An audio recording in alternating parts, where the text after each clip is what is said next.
Wait, is DJ here? Because I don't want this nigga to miss this shit a second time. Because Yeah.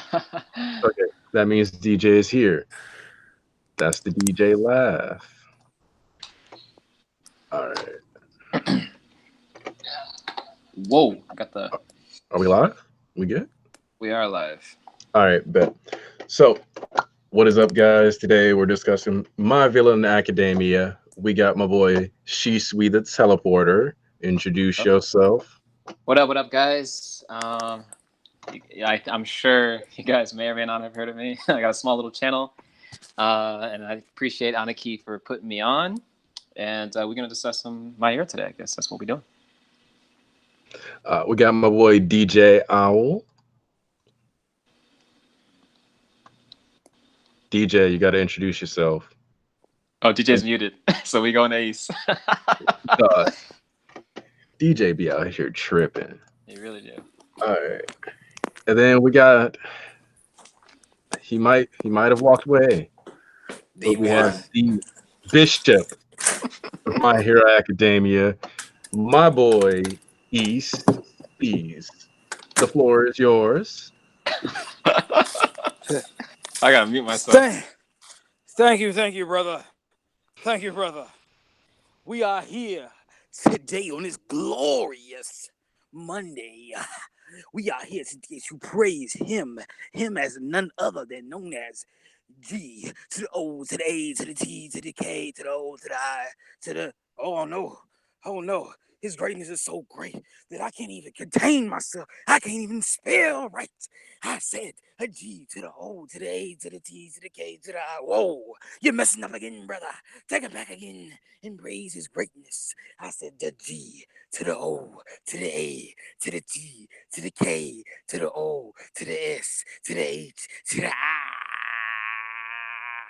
As in I am praising his Lord and Savior. Go.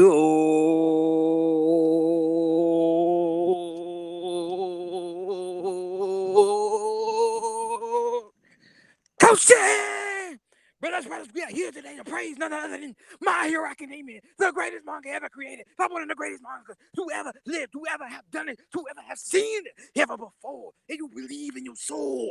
You believe in your soul that MHA is the greatest. Then you should know what the greatest has done, because it's been done by the greatest. Go ahead, coach it, younger than any other mangaka out here doing it better than any other mangaka. The greats cannot step on this. Nobody can step on this. You have to believe in your soul. If you believe in your soul, then you shall truly know how to feel what he's creating. You look on the surface and you see this typical shonen about some kids in high school, but more is beneath the surface. The layers, as you peel back and you cut it open like a stain, cutting out the stains inside of the hero system, and you leak because they're here for money, they're here for power, they're here for fame, for fortune. But no, this is what this is about. This is about a story. This is about a hero, a true hero, the only one that can be number one.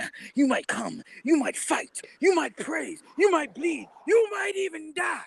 But if you do, as long as you know in your heart of hearts, that Kohei motherfucking Goshi is the one, the only, the mangaka to ever do it like this, has ever done it before. I'm banging on my chest like a gorilla. Let me out the zoo. Let me out the zoo. I'm going like I'm Godzilla. Kohei got a Goshi. I'm speeding through the streets with fires and praise. Niggas will know my name. I'm Blaze. I am East. I am East. I am the Bishop, not the West, not the South, not the North. I praise the East, as in East for Japan. Japan is where Coach Hoshi stays.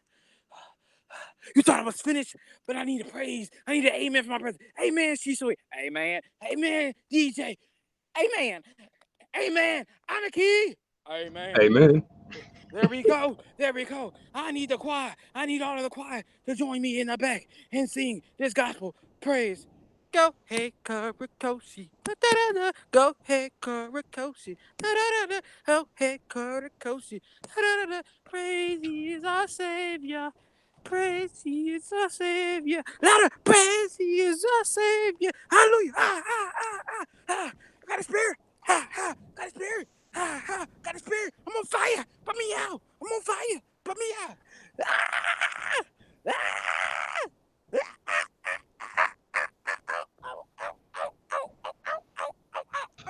Let me get a round of applause, please. Let me say amen. Amen. Let me say amen. Amen. Amen. All the ladies mad. Amen. Amen. Hallelujah. Hallelujah. We are here today, brothers, to praise none other than go ahead, go Koshi. Bow your heads, take your seats, and we may begin. Hallelujah. In Jesus' name. A Koshi. So that was the sermon of Bishop East, the parishioner of My Hero Academia. So I'm just gonna dive right into this. How you guys feeling about the Hawks plot line? With what just went down this chapter? With what it seems that Horikoshi at least wants us to consider the possibility of him having murdered Best Genius and is now running around with Genius pieces on deck. I That would man got that dip in prefer, the bag. I would prefer him to be dead than to have been captured, to be honest. I think it provides more for the story. Bishop East. Yes, brother. Well, you see, I believe that it was a very twisted loop. We knew that Hawks was going to come in sooner or later, but we didn't know when, where, why, and how. Most of us theorized that he would come in to help save the league, but instead he actually switched roles, and the league had him do something even more dastardly than we could have imagined. So, furthermore, with Genius missing, that will come back into play later on. But I do believe that this could either take just as it wouldn't fit the narrative before by Villain Academia would have fit the narrative before. So therefore, we could go either way. We could take a way darker turn than we had hoped for, or could have imagined, or it could be just another plot twist. All right, all She's right. sweet. Let's Oh hear. man, Because the I know you theory, ready. the It's discussion. Hawks. Yeah. So if y'all don't know, y'all watching this or you're gonna watch this after the video's over, Hawks is he's my goat. That is my upcoming star. You know, so I'm glad arc's not even over and we get him back into this. But so for the Hawks scenario and these guys have read what my thoughts about that. But for everybody that's watching, I sort of thought the question in my head is, okay, does Horikoshi take the route where he's Hawks is unconscious? I mean, Best Genius is unconscious and beat up. Is there a fake body, unbeknownst to readers, but dead for bigger impact, or does he really die? So I sort of in my head I played out multiple scenarios, and so for the first scenario in my head, I was like, okay, so if he was in fact killed, this pretty much sets up what the league has been trying to do. Showcasing that they could get to anyone and turn anyone. Right. That's this all started with the initiation of Dabi during the pro hero arc, trying to get him, to turn Hawks and bring him into the league and have that vital intel and resources for that. Or for them. So it also serves as Hawks is in to be affiliated with the league, which will most probably will get a detailed flashback of that conversation that took place between Genius and Hawks. That's most likely what would happen. Now I talked about this too when, after I saw Kid Otaku's video, because he brought up some interesting theories about that as well. And regarding that, it was like, okay, in all likelihood, if this is the outcome, it's like I don't necessarily see how that sort of benefits in the long run, because it's like you got to think about it in this way. It's if indeed Best Genius is killed, the most we will get, or the most that I think, in my opinion, we will get is a flashback, detailing the conversation that happened between the two, and sort of, and of course that would, I guess, in a way benefit Hawks as a character, because it's like he took a different route than Endeavor and All Might took. And sort of that introduces a sort of a dynamic of morality, which we get the blending of the black and white world of heroes and villains. So that's sort of like, those are my thoughts about, sort of the first case. And I guess like in the later run, like in the future, Hawks like indirectly or directly tells the future upcoming heroes to sort of strengthen their resolve, especially after he's done what he's done. That he wasn't sure, maybe not sure, wasn't the right decision, but he made the choice. He sort of acted on his will, and and Genis's resolve shouldn't go to waste because he agreed to be sacrificed for the bigger picture. And that's sort of like to allude to that is when Hawks leaves. We sort of get a sort of close-up panel, and Hawks in the official viz, he says, "Don't let a person's resolve go to waste," and that's sort of the conclusion for that. The second scenario, and you guys can speak on this too. This is pretty much regarding that what most people are under the presumption, which is that Hawks took Best Jenis, and that's obviously what the bag is for. So he's basically unconscious. They probably had a conversation. He may or may not have told them what was about to transpire, and he probably sort of basically caught him off guard. Now the problem is that now the league has more control over the situation, so that would be sort of not in Hawks' best favor unless he had sort of thought out something beforehand. But you got to keep in mind the time frame between when Hawks had that conversation with Dobby. So possibly it's like Jenis gets killed by the league and becomes a martyr, or potentially other planets. You guys can speak on that too before we go into the third. So I'm kind of with you. I like the fact that obviously the first scenario is the one that I'm leaning towards because of one, as you mentioned, when he says, "Do not let a person's resolve go to waste." The idea of the somber look on his face, the serious tone, the reality of the situation being that Jenis himself may be incapable of doing hero work in general now. He the idea for him to potentially sacrifice himself, since he is beyond actual functional hero work necessarily now, would actually put Jenis, it actually does a lot for Jenis as a character, because when you see him interacting with Bakugo, he focuses heavily on appearances. He is like a fashion icon. Obviously, he's decent combat wise. We see, when you see Vigilantes, he can move carbon fiber even. So it's not like he just had to be like, this denim guy or whatever.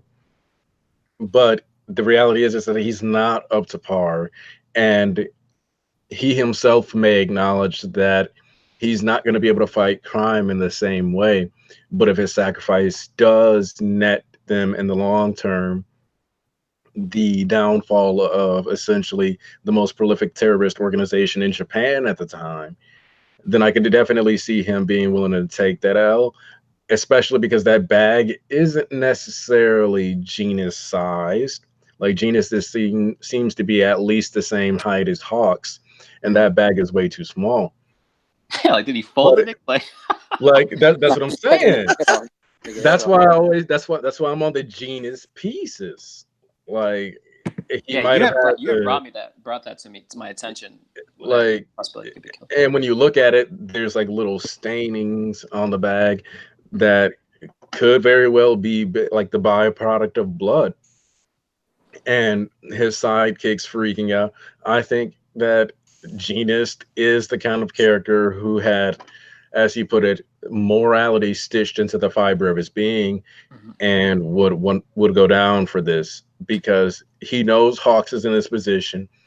If he knows that the Hero Association themselves put Hawks up to this, and he doesn't really have a choice but to kind of help Hawks along, seeing as he is incapable of actually contributing towards taking down the League of Villains in the future, especially since if it comes out that All For One took out All Might's career and effectively ended Best Jenis' career, that's further motivation for the ne'er-do-wells of the verse to feel inspired, to feel like they have what it takes, and that the side of villainy is winning. I'm gonna give a shout out to my boy Rexor, who's just joined the Hangouts. Hey. Introduce yourself. What's going on, people? I'm Rex. I know Aniki from Freedom State Discord. I didn't even know what was going on. I just got this Hangout, so I don't know what y'all talking about currently. He didn't leave a message. He just posted a Hangout link. So I said, let me see what's going on. What's going on? Nice. Yo. Yeah, we talking about chapter 231 of My Hero. You caught up? Oh yeah, I'm caught up. I'm caught up. I'm caught up. Yeah. Yeah. Rex no greatness. Rex no greatness. We Yeah. currently on the first like couple of pages, which is the Hawks. The big part of the chapter, which is the Hawks scenario. The We're seeing how all the scenarios play out, whether he's killed, kidnapped, or fake body, etc. Just exploring options. And by the way, from now on, Hawks is not Hawks no more. He's Icarus the Hill Killer. Yeah, I saw that. I saw that. Oh shit! He is not Icarus the Hero Killer. I think that is very interesting that Hawks, seeing how Hawks is foreshadowed to die eventually. I mean, that's the symbolism, the parallels are pretty kind of obvious, especially in his volume cover where his wings are literally set ablaze by Endeavor. But I don't foresee the death coming or the takedown coming from Endeavor. I see it coming from Dobby more than anything, as in like the double agent cover is blown and Dobby burns his wings instead of Endeavor. Interesting. Yeah, I've never thought about it like that. One thing, since I just joined in, I could give my thoughts on about the whole Hawk situation. When I read the manga stream version, because it was so blurry and close, I didn't even see the maybe blood. this is just not the blood, but I didn't see the genus missing sign in the back. I completely missed over that. So like earlier today when I read the Viz, the Viz is more like spread out and clearer. And I was like, holy shit, I didn't even realize the best genus was missing. I was like, so my theory is that either it's two ways. Either Genus is dead and that's like his head in the bag, or that Hawks told Genus what happened and what's going on, and he cut off like a Genus arm or something, and Genus was down for the cause because he realized he can't really work as a hero that long, so he's just down for the cause and sacrifice a part of himself for the greater good. So that's just the way I see it. Yeah. The issue with the body double for me is that there's no way you're going to convince me that Ujiko isn't going to be able to figure it out. The dude is a bioengineer. You give him a fake body, he's going to notice within a day. Yeah. Who made the I body? mean, yeah, Who it would've depends, made the because body? the way I see it is like it depends like the time frame. Like I always said that's very clear. And this is the third scenario of the other two. It's a less likelihood, but I still think it's a possibility. So yeah, that's the fake body. So it's like this one is kind of interesting because it's like this as a terms of narrative standpoint, like the setup like holds the potential for us to believe that Best Genus is dead. Now, like in my eyes, I know it, like you said, Ujiko, he's a possibility that he may be able to figure out, but it's like, if we do not know that it's a fake body as readers, only to be like revealed later on, like as another outcome. So society still believes they lost a hero. The dynamic of the 10 shifts again. And then this sort of gives time for the heroes to plan and get other heroes, upcoming heroes, to like plan for the aftermath of this, like the fall of this, right? Because he's kind of throwing everything into a sort of chaotic state, and that builds suspense for the next maybe possible attack, like whether or not that's like UA itself, Hero HQ, multiple targets, whatever. And that also goes on to what's going to be broadcasted. I'm not sure what Destro's planning, like even maybe if he does end up passing away or whatever, it's like or whether or not the league is sort of capitalizing on that, where it's like spreading the message of they are a threat. So it's like for me, it also like the possibility still gives way for Hawks to stay as a double agent, providing valuable intel to the league, because he wasn't spotted as far as I'm concerned. Because if people knew, it would be all over. They at least would have hinted at that, at least to me. So, but yeah, there is holes in all of these scenarios. But yeah, the big one for this one would be that, yeah, how good is that fake body or whatever, not whether it's science, quirk, like etc. Yeah, like it would take a lot to trick these people in particular. Like when you go with these doubles, you need a really good quirk. And that's the thing. We currently on the good guy side, we have nobody with this kind of quirk. And Horikoshi, when he has that kind of stuff, usually introduces the character on some level before we really get into the thick of the things. Like even Lock Rock, if you go back and reread the overall arc, you get to see him use his quirk as he's scouting territory, where he locks a plank of wood mid-air, steps on it so he can like hop from building top to building top. So when we got introduced to him just, like doing all this stuff, we had already technically seen an application of his quirk. So we Same. didn't have to spend a whole bunch of time. Yeah, same with Gentle. When he was first introduced, we were speculating what his quirk was. It was more so like you seen him bending stuff. He was like, "Yo, is he manipulating the air? What is he doing? This, that, and other." But it was the whole time he was literally, he had the rubber reflection quirk. Yeah. I got a specific official name for it, but he does slightly introduce what it is beforehand or foreshadow somewhat, and even so that goes more to the narrative that he did this specifically for Hawks, so it doesn't just come bum rushed at the end. So now Hawks is going to be on the back burner, and Hawks is going to be on the back burner, and then he actually even added even more greater stakes to this arc because we knew whether we're talking about this in a minute because this is a discussion we've been waiting to have on stream how we want this arc to end and how we think it's good and how it's bad. Whether the league actually gets destroyed or they get this, or they win and they just go under their new name. That's what Spinner meant by the league is getting destroyed and Redesper loses. For me, it's a little cheap, but we'll get into that later. But I'll just stay on topic for right now. But for whoever wins or whoever loses, like the Hero Society is fucked. If the league wins, you have the league just destroyed an entire fucking city basically of people, like 90%, like almost 100,000 people. They just mass murdered that many people. So they're gonna be like, yo, what the fuck were the heroes doing this entire time? The league just ran in here and did this much damage already. Yeah. And the fragile state the Hero Society is in. Then you got the Meta Liberation Army wins, they're gonna be like, yo, they already trying to get heroes out of here. They're gonna be like, bro, we defend ourselves from the league and we destroy these niggas. We don't need the heroes to protect us anymore. And then he's already been hitting that like the unrest and people and even the police saying that we gonna have to start taking matters in our own hands sooner or later because we can't get by without using quirks and just using bullets. Because remember the dog chief was talking to head of police was talking to Deku and Todoroki and him after the Stain arc talking about y'all can't do this, that, and other. But then later on towards the overhaul, he was one of the chief, the captain, he was the lieutenant, whatever he was talking about. We need to start taking things to our own hands because we can't keep rolling like this or whatnot. So then you got a fragile, very fragile number one hero. You got the number 3 hero missing. Then you got the number 2 hero there. But then with all that, the Hero Society on this little very fragile state and the fear, and they were all interested heroes. And then you got this make or break it. It's gonna crush the Hero Society for a fact. Yeah. This is. Yeah. This is. I would. Oh, go ahead. This is like we were talking about.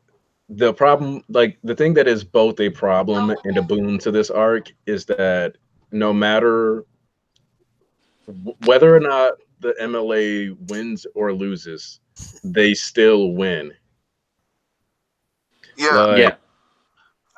Also, I wanted to say, going back to what I don't know who it was talking about how the double could come back and it could surprise the heroes or whatever.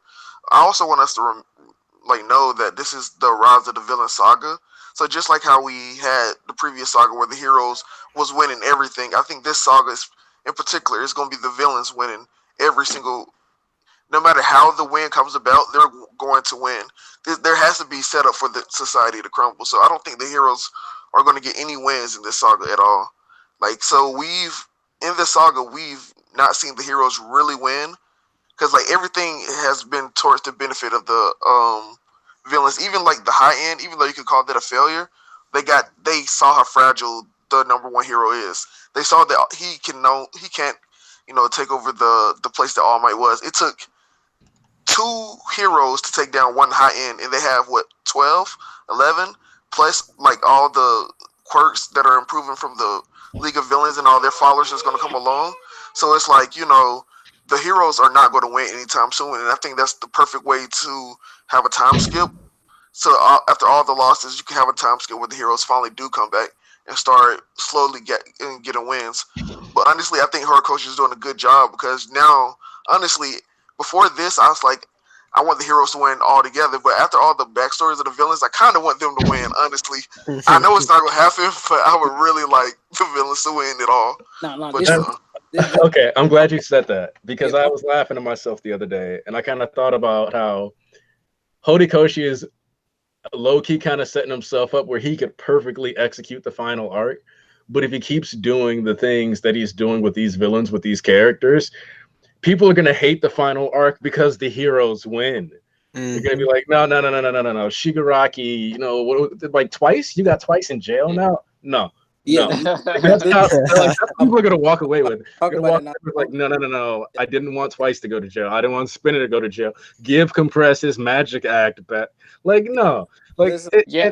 I was talking about that recently. I started thinking about it more and more with this arc, and I was like, honestly, bro, if we're getting 500-600 chapters and we can get so many arcs in this little amount of time, because he's already done 17 arcs into that's already like matching like One Piece's amount of arcs in 231 chapters.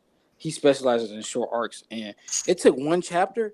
Yeah, and people be hating on like shows just not y'all. People fail to realize it took one chapter to get Stain a fucking fan base. One chapter. Right. That's all it literally took, and niggas started like, "Damn, Stain." I feel bad for Stain. Yo, we stand in Stain. I mean, not Stain, Spinner. It took the Spinner just one fucking chapter, and that nigga got a fan base. He went from zero to a fan base. So And the this is one thing I was thinking. I was like, I'm gonna feel cheated if literally you just have everybody dying like on some overhaul shit, like all the fucking villains losing back to back to back. Like I need blood, and I need at least one member to get away, and I need blood for the heroes. Somebody got to die. I don't care who it is. As long as it's not Tokiyami, somebody got to die. Todoroki.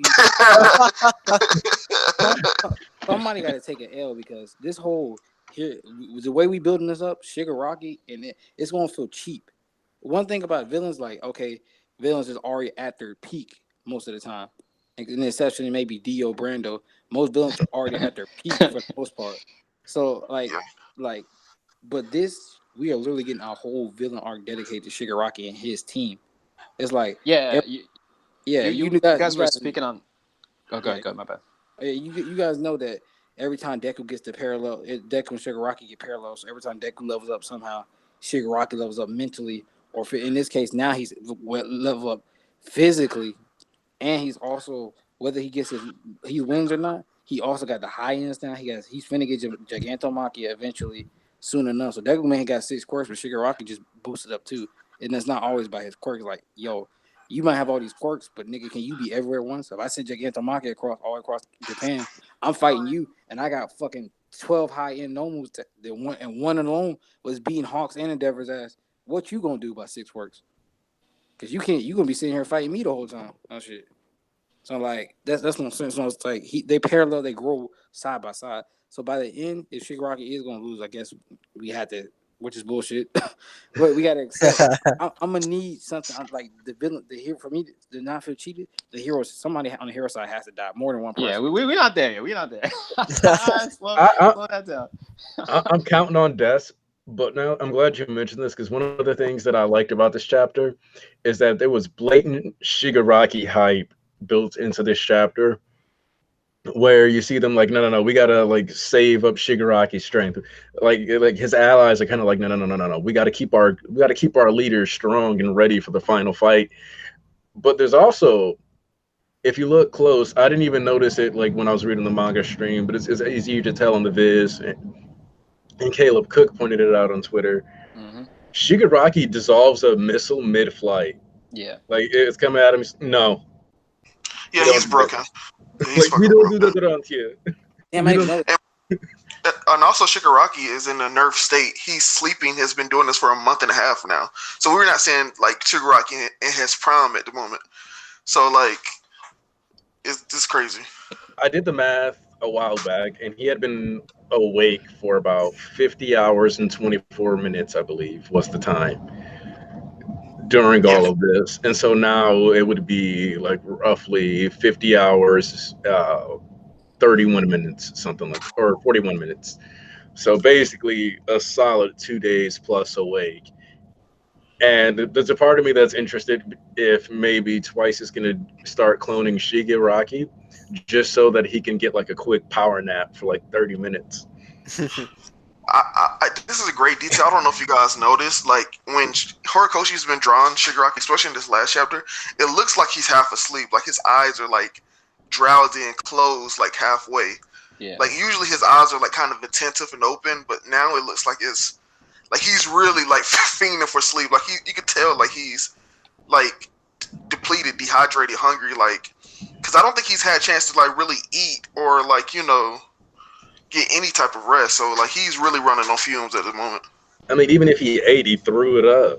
Yeah, So, and by that too, I know some of y'all noticed, but what I love about Horikoshi is his comic book influence. So you noticed when his like, yeah, of course you notice the bang, smash, that and the other, but more so now, like the words for each characters are starting to become more characterized and different. So even when you see Shigaraki, his words are real shaky and long, like somebody who's drowsy and sleepy, and it's like, Spinner, should we have stay back or did we make the wrong decision? The words he said, should we have hung back? This pauses and the long dragged out text and how shaky it is. And you could just tell the restlessness in his voice. Yeah, they emphasize that pretty well with the sort of the speech bubble text. And we talked about this earlier about how Horikoshi's been doing a job of like framing certain things and sort of like doing things where it's like, this is where he wants you to look, subvert expectations, like this is the main point, the focus, like, and that's been like pretty fluent throughout this arc. And it's like pretty cool because Rex, we were talking about this just earlier and you pointed it out, but it's like before, this arc, it's like we had training with, or we've seen highlights and progression with the heroes and as well as the students, right? So we had the pro hero and then we transitioned into the joint training arc, right? So it's like you see everybody's like progressing, and then it's like for the first time we get an arc where it's My Villain Academy, a different fucking story, right? But it's like it's interesting because I was talking about this the other day with some people in Discord, and it's like, okay, as far as that pillar of support, because what All Might represented as the symbol of peace. And now that Endeavor is like, the top 10 has shifted and Endeavor has become the sort of number one spot, it's like we're on shaky ground because society wants security. They want to know that, the public is safe, that they want assurance, a guarantee. And that's sort of what the Hero Association, is putting the pressure on Endeavor to be, and as well as himself, because he wants to meet those expectations. He wants to become a better hero or even a better father in this case. And it's like that pillar of society, if we looked from what All Might represented, it's like, he's done so much. And now the sort of the dynamic has shifted to Endeavor. And it's crazy because now it's like that's a way for the villains to capitalize on that and exploit that. Sort of the weakness that that it's not secure, that it's not 100% guaranteed. And I think that's the next step, whether that comes from the Liberation Army or, whether that comes from the League, because you got to think in your head for a second. It's like, why now? Why is everything progressing now? Why is Horikoshi, moving things into place now? Why would he, create the villain arc at this current point in time? And that's because they would be the perfect setting to do it. We are at the perfect place. And I thought that was a really cool aspect for that. One of the things that I think I mentioned this to you guys the other day. There's been definite phases to My Hero in which in the first like 90 chapters or so, as you get to the Kamino incident, there's a hard establishment of this is the Hero Society in its power and its glory at its peak. And then this is the era of All Might. And effectively, phase one ends at Kamino after All Might and All for One both go down. And what you have phase two being is this is the establishment of the next generation. This is the new players coming in focus. Now we switch to hero teams. We got to see who works together as a team. Except the League of Villains had already been, gathering forces. And one of the things you see is that during the provisional license exam, even though it is considered by many to be the worst arc, the only person who doesn't put it as the worst arc, I believe, is Shisui, who has the training camp arc as the worst arc. Oh God, not I do. There's no wait. There's no bad arcs. Let this be recognized. Okay, yeah. Honestly, there is no bad arcs. And before you continue, Aniki, I just want to say about the provisional license exams is that in the manga, I absolutely like. I want to say hated it, but like week to week, it was like really like a bore to me. But when the anime came out and I watched it week, I was like, holy shit, this is actually good. So, Wait and like, till people get the joint training arc in the anime. Yeah, yeah, exactly. dude, in the anime, that is going to be amazing. And That is going to be amazing. No, and but like, that's okay. you know what? This is why I bumped the joint training arc up to. I'm about to bump the joint training arc to the S, because now when the kids come back with either more special moves or more power upgrades, people can't say shit about the power ups, because guess what? Y'all got tired of training arcs, huh? But guess what? He just showed you the kids were literally fucking improving. And Class 1B was too. And Class 1B has faces to their names now. People got new faces in, like, nobody was stunting Juzo. Kendo probably had fans. That was it. And Monami. Me. And Tessa. No, but Rex, before you continue with what you were saying, I just wanted to say, like, you brought up an important point, because it's like about it hitting different in the anime. It's like, it's funny because I like that Horikoshi does these sort of cooldown arcs essentially, but they still hit. You know what I mean? Yeah. So like that's the dope part about it. But yeah. And just before we continue on this chapter, I just want to say that I honestly regret picking My Hero up as a manga and not missing the opportunity to experience it as an anime only. Because honestly, the anime, I say the anime is the best way to consume My Hero. It honestly is. Like, I started reading My Hero when chapter 20 came out, so I haven't had a chance to binge it. So I've been reading it since the beginning, and like when I see people react to like the anime, I was like, God damn it, this was better than the manga. I know they hype. If I was hyping the manga, and it was like the music, the voice acting, I'm really like appreciative that Bones is doing like an amazing job. I need all these next season. They're finna shit their pants. I literally need fucking I need all these fucking OSTs. I need a Red Riot OST. Fat Gun. Oh, Okay. One of the things I gotta say though about the provisional license arc, because it has Deku vs. Kachan 2 in it, that's technically a part of the same arc, and that scene in the anime when you get to the end, I watched that, and I have some friends that are anime only, and I was like, they're gonna lose their mind seeing this, and I just like kind of stared at my buddy Joe as like the music built up, Deku landed the punch, and I can like see like there's like this intensity, and then Bakugo's like, no, and still wins. And then my buddy Joe was just like, that's fucking good writing. And he went to like school for a long time for like film and like all these other things, and he's just like, yes, this is how you weave a narrative, because he shouldn't be ahead of him yet. And I was like, it's amazing, man. Hey, hold on. I will go on appraising, but what we have noticed is DJ hasn't spoken that much. So let's get DJ in here to get his thoughts, because he really hasn't spoken much at all. I mean, mostly that's just because I've been getting interrupted this entire time. But that's what Oh shit! no, I don't mean by you guys. I mean by family. But shit! I was like, dang, This nigga hit me with this. I was like, my bad, I didn't know. I was like, wait, we were trying to do you that way. Nah, just give me like what you want me to talk about, because like I have not been able to pay much attention. All right, but I do want to cycle back to what I was saying though, because when I say that this has been in phases, I do mean that. And provisional license was a great way to show, because not only are they going to have to work together with their own classmates, but they also had to work together with people from other schools once you got into the second phase, where they were going into Gang Orca. Working with your classmates is like working with sidekicks from the same agency. Working with the other schools like Todoroki and Inasa, putting aside the bitterness, was like working with other heroes in the field. But then furthermore, in the same way, the League of Villains go and they partner up with Overhaul and the Expendables. And so what you have is, once again, this parallel of growth of learning how to work with people outside of your already developed group while still training and functioning within that together. And this is further, like, as I said, like you set these people up, and like the remedial course arc, getting Bakugo and Todoroki to learn how to work with people from other agencies, essentially. with Kami and Anasa, and as you have like the culture festival, learning how to work together on things beyond your usual scope of skills.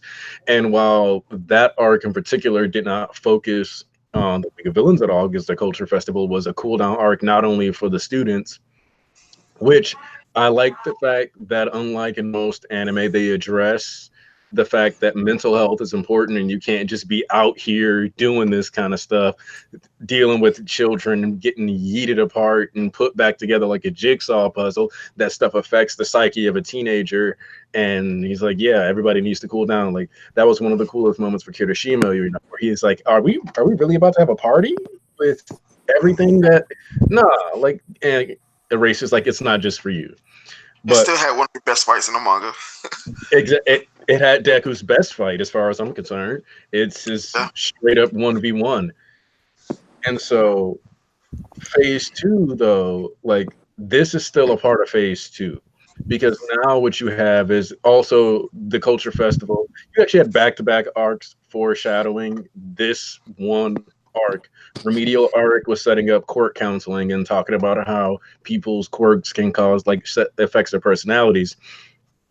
You had the gentle arc where we started discussing Destro, his and like somewhat his ideals, and then you had the pro hero arc where as Endeavor and Hawks are walking through the streets, there's actually a dude whose quirk was shame, and he was about to like pull off his jacket and run through his old workplace naked, trying to like bash heads to liberate himself. And it was even stated that he was a Meta Liberation Army person even back then. If you go back and get his card. Yeah, when I caught that, I was like, when I went back and caught that, I was like, oh. Yeah, so like this phase 2 has been all about establishing the future kids and where their trajectory is going to be going, which is why the My Villain Academia is right after the joint training arc, because the joint training arc is like, this is what B is doing, this is what A is doing. Look, Tokoyami has more moves. He's got Fallen Angel, he's got Black Sabbath. Todoroki's about to finally start learning Flash Fire. Ida can now go for 10 minutes. Tattoo is fucking a champion and embarrassed Shoto. One of my favorite moments in the entire series, honestly. And Unbreakable got owned. Yeah, that like there's still more to fighting than just being an immovable wall and covering all these bases. And so now you have My Villain Academia where they're learning how to, one, their teamwork has been growing immensely. Two, they're learning how to prioritize and get past their own mental hurdles in the same way that Shoto needs to get over his daddy issues. Twice had to get past the PTSD. So you have these people networking. And so what I believe is that after this arc, we're going to be moving into phase 3. Culture Festival was stated to be the most school-like arc we're going to get. I see people talking on the TL about getting a romance arc, and I do think it's odd we haven't had a dance yet. Yeah. So I do think that's possible. I do think that there's a chance. Too. Actually, what I think, what I would say is, hold on, we gotta definitely get DJ in here to put his thoughts in because he's been too quiet.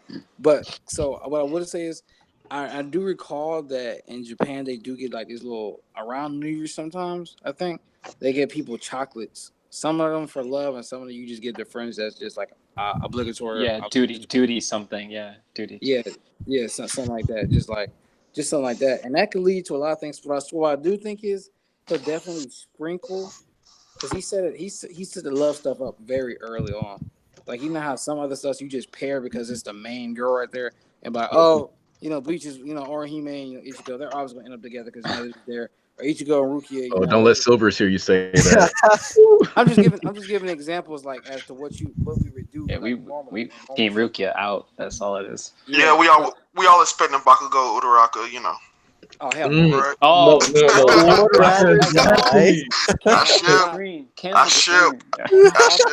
Deku Gravity. It's Deku Gravity. The only No, definitely not. I'm telling you, it's so obvious that it's not gonna happen. I'm telling you, man. Rex, bro. You had me in the first half. What happened? Rex coming here nonsense, man. But I think we'll get romance sprinkled in throughout, and then. So, like, I think we'll get romance sprinkled in throughout, so the relationships are built, because he already did that with Kirishima and Mina, and then you've seen after we had his flashback, that's like one of the few interactions they actually had, and you've seen that little moment, that little tiny moment. You already have Kaminari and Jiro always having moments together. Obviously, Yeah. you ship the idiot with the little shy girl or whatever, and they have I their think, whole how she be blushing. And then I think the main ones that need the fleshing out is probably I don't really ship it, but I can see it. Momo and Todoroki, I can see it. oh, I for don't sure. really ship like that. I don't mind it if it happens. I mean, I can see it though because they do But respect each other. but That's to my go to ship go right to go there. off what you to go off what you're saying is it's like it's interesting because it's like how he builds it because there is that slice of life aspect in My Hero where it's like you see that they have like time off to like clean the house and like look at their rooms and stuff like that. But it's like it's interesting because he puts a little info in the little cover pages, like you know what I mean, like we've seen those like little like info dumps on like certain characters, their likes and dislikes, and then from there it's like it gets like put in the manga, like, and you'll see that in like the Gentle arc, right? During the cultural festival stuff, and then from there it's like it kind of goes off from the dynamic where they're thrust into a place with suspense, and you see how they sort of gravitate towards each other, and that was like during the Bakugo hideout stuff, and and so on. So it's like from there, it's like at this current place in time, yeah, the Todoroki and Momo thing is not really a sentence. It's not really there yet, but that makes sense because you got to see where Shoto's at, like and let's not forget this arc began with fucking Bakugo and Todoroki clapping, like, like Yeah. came out of the True. woodworks. Like Okay. this man Bakugo was biggest on a neck, fucking monkey like recess gym, like monkey bars. Like the yo, biggest neck break, the How biggest neck long do break we have? ever. You Yeah. have what Doug said. How many hours do we have to wait to be a hero? We already got these licenses. bro, like we're Yeah. already on the level of clapping people that are heroes. Like what you mean? Like, Listen, bro. What I tell Go you, ahead. that was the biggest neck break of all time. Everybody was like, Todoroki, Bakugo, oh snap, they finna fight their villains. They finna get their overhaul arc. And then Redestro pulled up, and this nigga said, Fuck them nigga said, we the MLA will take down the league. Nigga, psych. no, because you know what? I took the biggest L because I was talking my shit. I was like, man, dude, when they gonna give me a Joker Penguin type of villain? And Horikoshi said, I told you, Horikoshi is learned real life today. Santa. Like I'm telling you, like a year ago, I swear I was like Braga was like, "Yo, we getting a villain versus villain arc. I can feel it." The way Overhaul was talking, like we might get a villain tournament arc. Well, not necessarily. And I was like, well, not necessarily a tournament, just like an arc centered around villain conflict. And then Horikoshi was like, "Let me just reach in my bag." No, but I Set it still on the want that table. I still want that to happen too, where there's we go into the dynamic of the underworld because we did Okay, touch on listen, it a little bit. pause that, All pause right, that. all right. Because we'll talk about that. We're gonna talk about that later. I touched the point. Use this gun. Yeah, I think we should wait on that one. We should definitely wait on that one. Ah, man, you got me riled up. Or if you don't want to wait, at least let DJ talk. Because what I've been saying, Yeah. Yeah, okay. Okay, so this is one thing I want to say about you guys are talking about a romance arc.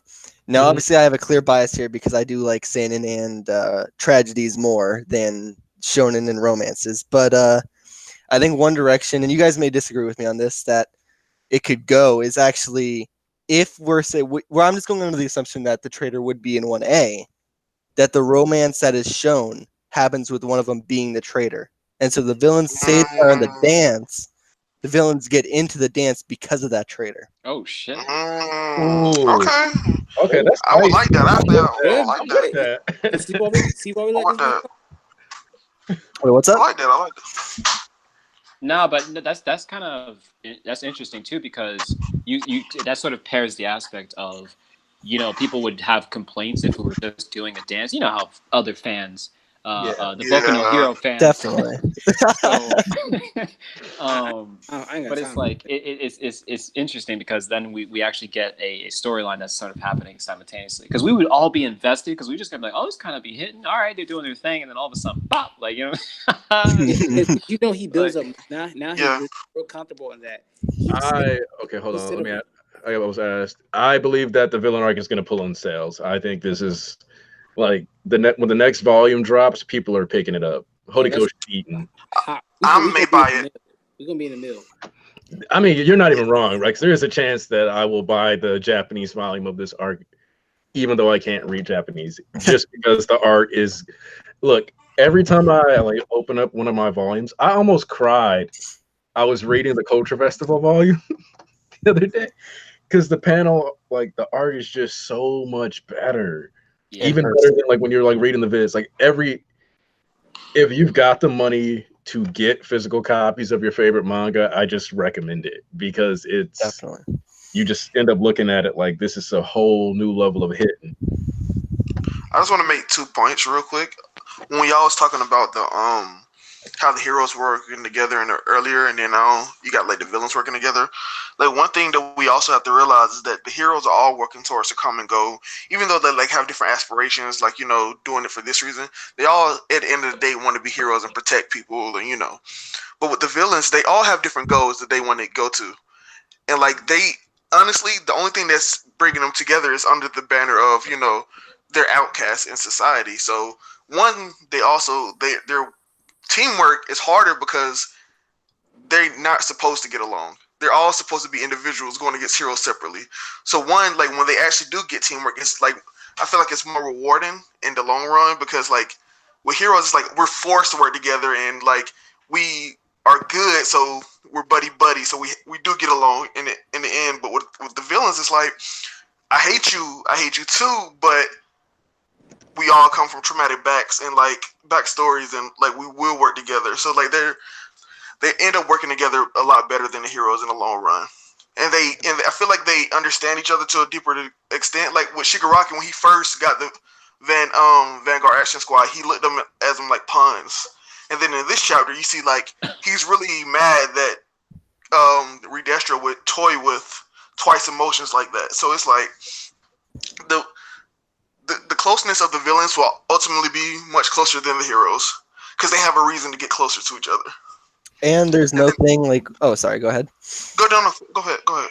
Well, I was gonna say with villains and heroes, one thing that's also notable is that like, and even in the academy too, UA High School, is that they have the number one position. They have the top three. There's not really like a trophy for becoming the top villain. They, Yeah. they it's just like they kind of are banded together by their ideologies more than this goal to being the best. Yep. And that's why I like the villains even more. So my fault to interrupt you, Rex. Go ahead, man. It's like this is what, and this is why like I keep going back to like the ending being crucial. The final battle, people have hero bodies having dropped because it's gonna get too stereotypically shown to me. Because like at this point, this is what I love about the villains. They don't have a safety net. What they had was all for one, and then now that nigga gone, what safety net do they have? They just got Uchiko, and even at that, they still got to bust their ass to get Gigantico.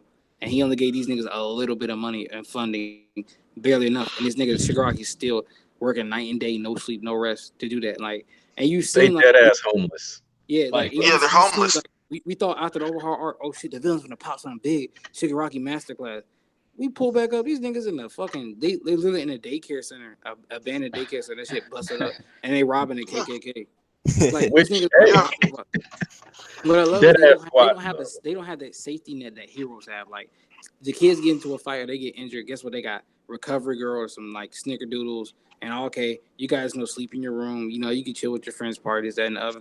Hey, we got TV. We get to go outside in the free world. You got the villains living on the other side of the world, other side of the fucking goddamn country and shit, living in abandoned shacks and shit, trying to rob people just to keep on living. And I love that aspect. That's the realism aspect. Like these niggas can't go in the daylight. These like you seen Dobby as I don't know who he thought he was hiding from, but I want to Yeah. I want to bring some. Oh yeah, sorry. Second.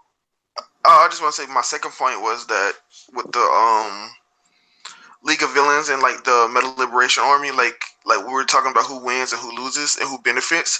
Honestly, both benefit from this situation. Let's say the League of Villains loses and like the Liberation Army leaks that tape. The heroes are going to be like, and the society is going to be like, oh my god, we need people to defend themselves.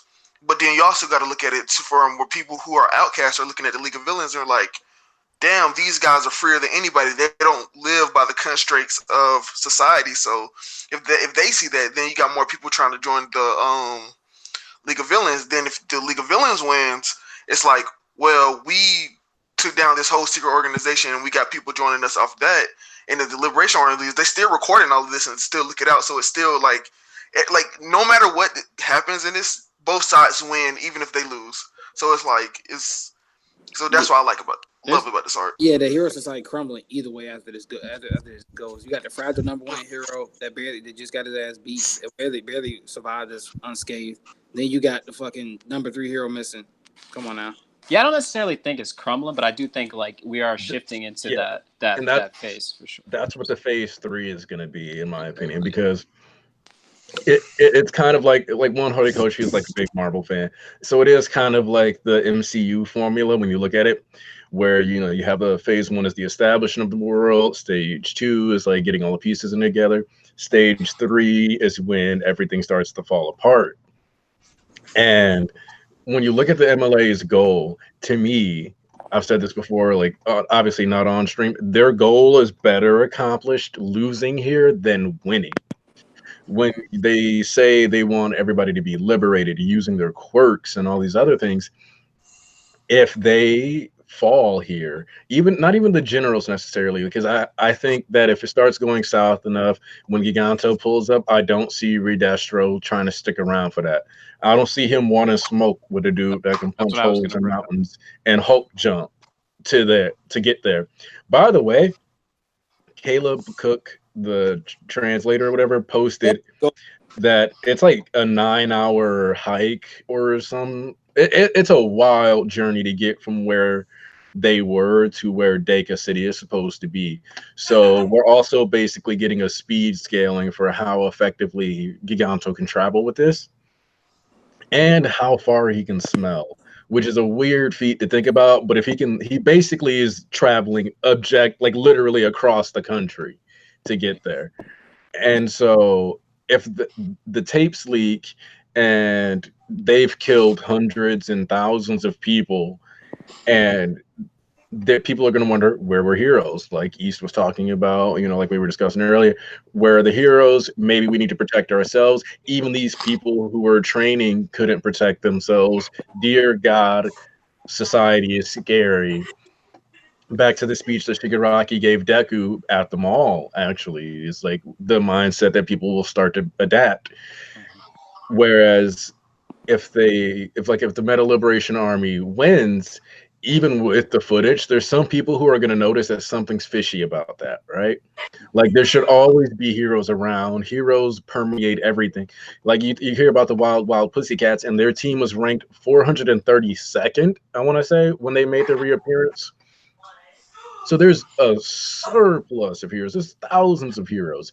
The idea that the League of Villains was able to pull up and no heroes showed up at all or were notified, most people, if they have sense, as much as they want to be happy about the League of Villains being taken down, which I don't think Ujiko is going to let them die, especially based off of what happens in this recent chapter where he was like, letting them lose isn't an option, then he could easily teleport the League all out as soon as they like get to in critical damage. So it would be like they beat the League of Villains, but they did not capture the League of Villains, and they still lost thousands of people.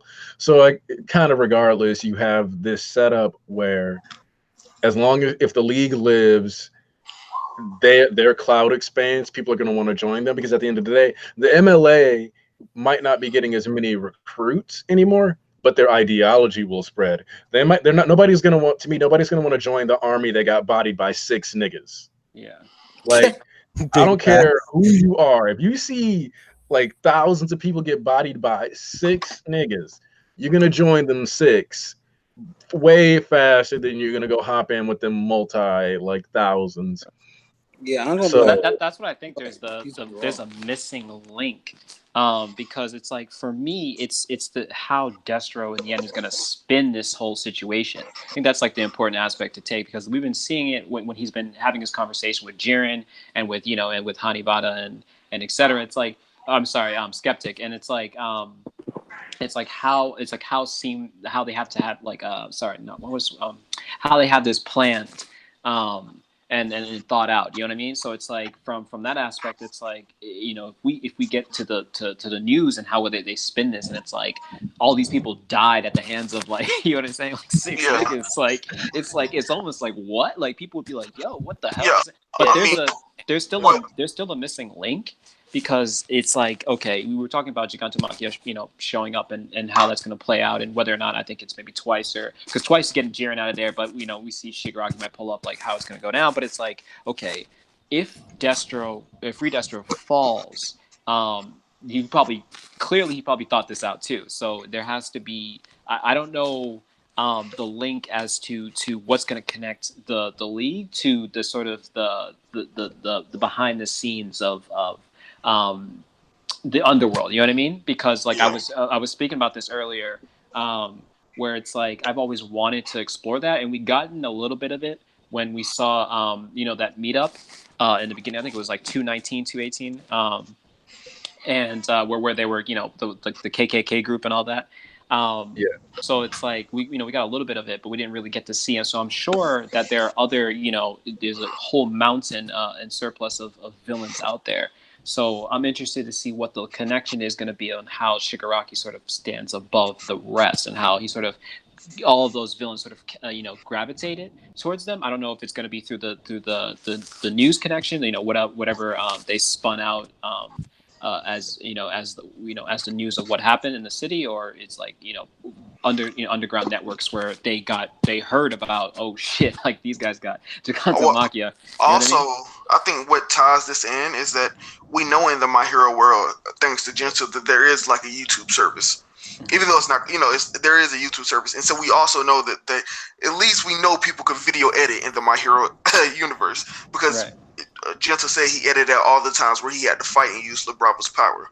Yeah. So I don't think he goes to the news outlets. I think he puts it on the internet for people to interpret what goes on and to edit out the parts that he doesn't want them to see. Oh, that actually brings up an important aspect, because now it's like that reintroduces what we were talking about, breaking the faith of the people have in the heroes. And that goes back against to the, you know, as we go through phase 3, as we shift into that, it's like, you know, that could be the sort of end goal. But do you guys think that's what is the purpose that the meta liberation army is trying to accomplish? What's the main objective? Well, was in order to further advance quirkless, I mean a free restriction quirk world, just how, you know, his father Redestro. We don't know. I mean, the original Destro, we don't know that much, but we know he was like, you know, like at least he went to jail for his cause and beliefs, and he already had the Meta Liberation Army on his side. So I think I'm sure we're getting a speech on that too. On the they're trying to free. In this case, they're trying to free society, but the league is in the way for multiple reasons. Number one, if we're trying to be free, and they're saying anybody could be a hero, anybody could be a hero is who you choose to be, this, that, and the other. Everybody should be free. Nobody should be held by restrictions.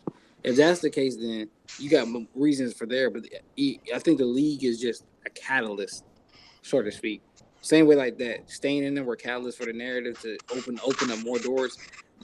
Inside this world, literally, that the league is just a catalyst. Like, look at it from the Meta Liberations Army standpoint instead of the league standpoint. Instead of the league is going, we know the league eventually has to overcome this, whether they win this arc or next or some other time, whatever. Look at this from the Liberation Army standpoint. These are villains; they should lose, and we can use them to further our causes. Well, what's the how? We know So sort of the goal, but here's the thing. I kind of view the Meta Liberation Army as anarcho-imperialist, which is a contradictory, like a contradictory ideal, right? Where an anarchist inherently does not support power structures or formal like governments or anything like that. But to that same token, when you think back to what Gatan said, where he's like, yeah, those with the strongest quirks and abilities will be the pinnacle of quirk society. We will be the best, which means they're still establishing a hierarchy. They're just simply removing the restrictions that quirks play, like on the quirks themselves. And so this whole idea that people should want to stand up for themselves more, fight more, use their quirks more, because at the end of the day, part of this is like it's kind of like the Red Scare, where you convince everyone that if they have red or if they, you know, are a little too nice, they might be a commie. In the same way, they utilize the League of Villains here to say anyone can be a hero, anyone can be the best, anyone can save themselves and protect themselves, because anyone. You also start, it works on both ends where you're also like, but wait a second, because anyone can fight back and we do all have these quirks, anyone can attack me. And so the idea is to like get these quirk restrictions lifted through fear mongering, through manipulation of the information. The problem with this is that it's not inherent. Like one, the Meta Liberation Army doesn't know that if they even have the best quirks. They just know they have a lot of quirk users, so they will be able to take over Japan, establish themselves, because they'll have an army of quirk users where the average person in the military realistically does not use a quirk. And Vigilantes has even covered that a police officer used her quirk to like cut through something, and it was like, all right, now you're gonna have to do like 20 pages of paperwork and make sure that this is considered a situation in which you were justified using your quirk. So we've got a lot of people within society that probably feel like, oh, if I could use my quirk, my life would be easier, it'd be better. And by exploiting that, what they really want is just a way to have people like they're essentially just trying to buy the nation through propaganda and to gain control. And I think the longer you see this, especially when you look at the way they're operating, similar to a cult, it's as much as they say it's about the liberation of quirks, really they just want to be able to flex and have power and influence.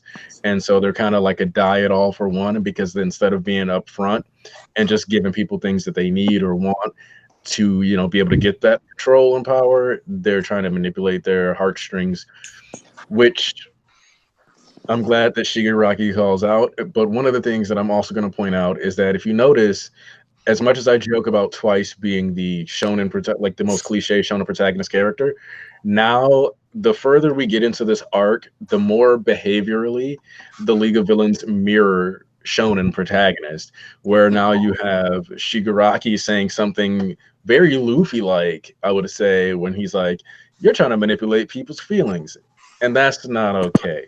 Like we have the League of Villains functioning from a narrative angle as a protagonist group, and I think that's definitely something special. Um, what are you guys thinking? How many more chapters are you expecting out of this arc? Yeah, Actually, that's what I was gonna say, because regarding the situation with, we still need how things are gonna play out with Compress, and we still need Spinner. So I'm not sure. It looks like, I think maybe Spinner is gonna take on Hanibata. Like, I don't know if it's gonna be a duel between that, but we still have to finish. we still I have want to it finish compressed. we still have to finish the backstory for both of them as well. Like, I don't know whether or not they're going to get one, as well as finish the fight. Because, okay, the way I look at it is like this, depending on how quickly these events are going to unfold, but we got to think about it in our heads, like how quickly is Gigantomachia going to get there? What's going to happen between the exchange between Twice and Shigaraki, as far as getting Jiren out of there, and etc. Like, how long is that going to take place? Is Hawks pulling up at the end? And the fight between Apocrypha and Dabi, and it's like that has to finish too, which might take the span of 2-3 chapters. So overall, I'm looking at like a lot can happen in 5-6 chapters, because like so much has happened from what we know, these few chapters that we've gotten. So I mean, I'm guessing, I don't know. I wanted, before I talked to Aniki about this, before I was aiming for 20, 25, possibly 30 chapters, but Well, I mean, we getting like, we'll see.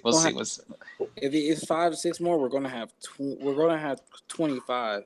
Yeah. Because it's already been like 20 chapters. We say he's been 14 for 14, but that's because the chapter's been heat. But the arc started before. No, when this started, this was what, this one technically starts 218. 218, yeah, so Yeah, it's 231 now, so yeah, so we haven't had that much, so yeah, almost a dozen chapters. Yeah, us hitting like, here's the thing. I could, like, depending on what he does, because it's important to remember that the Pro Hero arc is S tier for a lot of people. Some people might only consider it S tier, objective, end of story. Get your whack ass off this damn feed right now. But we're gonna do a stream where we discuss our arcs. Yeah. Let me just say that so how can we get a definitive number of how many chapters it's been so far? It's been what, 12, 13, 12, 14? Yeah, from 218 to 231, so that's 13 chapters. 13 chapters? Okay. I see that. How long was the overhaul arc? The overhaul arc is 36. 42, 46? 40. Okay. This arc is going to be just as long, in my opinion. And here's why. This is fairly reminiscent of the Overhaul arc, where the main protagonist, Shigaraki Mirandeku, is being questioned by one of his superiors about he doesn't deserve the power and the resources that he's been given. So of course, oh god, Sir was like, you don't deserve this. Someone else deserves this. And obviously, Gigantomachia and the Doctor is saying, Shigaraki, you don't deserve this. Now, we also have to remember, before they raided the hideout of Overhaul and everything, they had the whole thing in the streets of where Red Riot, and we had all that planning and all that before we even got into the actual hideout arc. So this could be like, that part right there where we getting all the setup. This could all be set up to like what's later going on in the arc, to like where everything fully gets fleshed out. And so I think this arc is going to go for a very good bit of time, and that's the way to really get, because like even though we have the villains like backstories and stuff, for us to really get attached and for us to really feel like they could win and they should win, it has to be a longer arc. Because even if it ends in 5 or 6 chapters, like we're rooting for them, but at the end of the day, it's like, well, we're going to get like 100 more arcs of the heroes doing what they're doing, and I doubt that he's going to go back and forth doing like villain arcs, hero arcs. So I think this arc has to be long for that reason. I don't think it's going to be that long, but I'm sort of shooting for maybe 12, 13 more chapters. I think. Yeah, that's what I was going to say. I'm shooting for around 25, and part of the reason for that is because that's roughly the amount of chapters we had for the joint training arc, which started roughly chapter like 192, and then finished in 217. And this basically mirrors that aspect of them getting. So I will say, Horikoshi, because the reason why I brought the Pro Hero arc though is because it is only like 9 chapters long, but a lot happened in that arc, and we did get a lot of substance. So if Horikoshi decides to put on his like Pro Hero arc level writing over the next 7 chapters, and that's how we end this arc, I mean, if that's the approach to take, he can do it, but I don't think he will. I think we're getting another like 12, 13, like you said, Yeah, well, for me, that goes. Just one detail. Just one thing I want to say is this is part of like there's no official name, but it's like this is a part of like a saga. So Rise of Villains, like whatever. Yeah. So this arc, this particular group or set of chapters might play into something else. Now, I just want to touch upon something real quick. Aniki mentions like the Red Scare and about that, and that still sort of pertains back to like my question of how. Because I know we're all spitballing and this is all conjecture, but it's like if you remember how it played out, like with the Red Scare and McCarthyism and all that, it's like people believed, like society believed that this was wrong. This ideology, they fundamentally opposed, communists and all of that. So that goes back to the Reed Destro thing. So if they want to create a society where people understand that they need freedom, or they should want freedom from all these sort of rules and obligations that the Hero Association is sort of implementing, then that means that they have to some way show that the Hero Association is doing wrong by them. Now, I still haven't figured out how that's going to play out. That's my take on it. I kind of don't disagree because I think that the how, to kind of answer your question, is already established. Because we already see through, I hope I get his name right, Shinso, that people already like have stereotypes on them that their quirks are either villainous or they're meant to be heroes just by nature. We see this with Bakugo too, that his quirk was always praised and then Shinso's was always feared. And I think that their ideology is meant to more so affect them, probably I would say the minority of those people who feel that way. And I think that they don't really have to do much to act upon that. No, but can I answer? Yeah, go ahead. Go ahead. No, go what you about to say. Then I'll answer your question. No, actually, it's better you go on. I'll listen. Okay, what I was about to say is that you was asking the how, and the thing is that even if the Metal Liberation Army goes out and they show like these villains attacking this area or whatever, most people, even in real societies, even let's say school shootings for example, most people in their heart of hearts like, okay, that's not going to happen to me.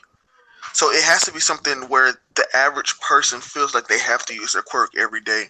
And I think Vigilante did a good thing of showing like how I can't crawler. Like even in the beginning of the series, like he just used it to like get a little further distance, like just Yeah. to help get on his way. And they were like, "What are you doing? Can't do that." And it's like people feel so restricted and have so many handcuffs, like where they can't even use their quirks. Something that is like it's literally like they're living in society with their hands tied behind their backs. Like it's a part of it's like it's been shown that it's like a muscle. So like you literally have your hands tied behind your back your entire life. And you can never fully use it. Like even if like for example my quirk is fire, and like we having a company picnic. Okay, well instead of going out there or buying a match, why don't I just use my quirk to light a fire? It's little things like that, which I think will push Because if people jail to. and accounting wants to snitch, you going to jail. It's just really that humans have a tendency to want what they can't have.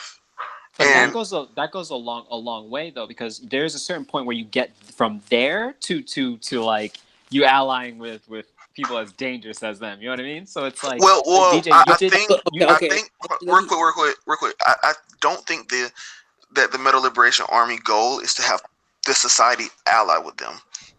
They want the society to move towards their direction, but ultimately they don't want society to actually be under them, but they want to rule over of them. course. You know what I mean? Like they Yeah. don't want. It's like All For One.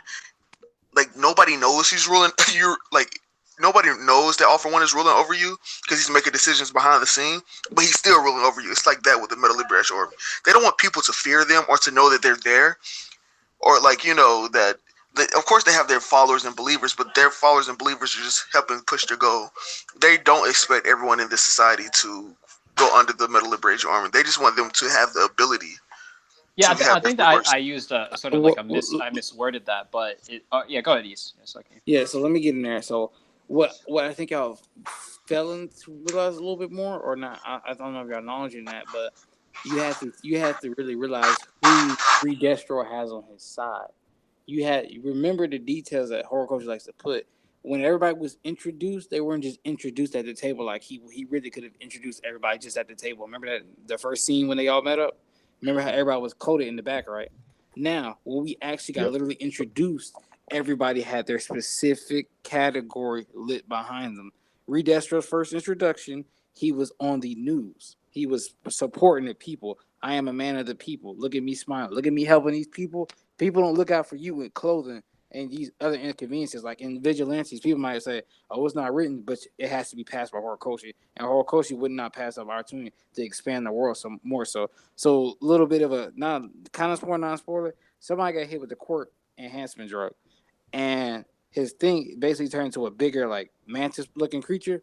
And it said he was talking about how I had to live in this fucking shed now because they couldn't fix my body and stuff because now I gotta live uncomfortably because they don't accommodate people to my size and quirks and stuff like that. And it's the little real you gotta remember the realistic details actually matter in here. So it's people, and then you got Reed Destro out here. Look out for people just like that. Like he showed like you man with the 6 arms, you boy with the ugly ass skin, and you the other ugly ass nigga.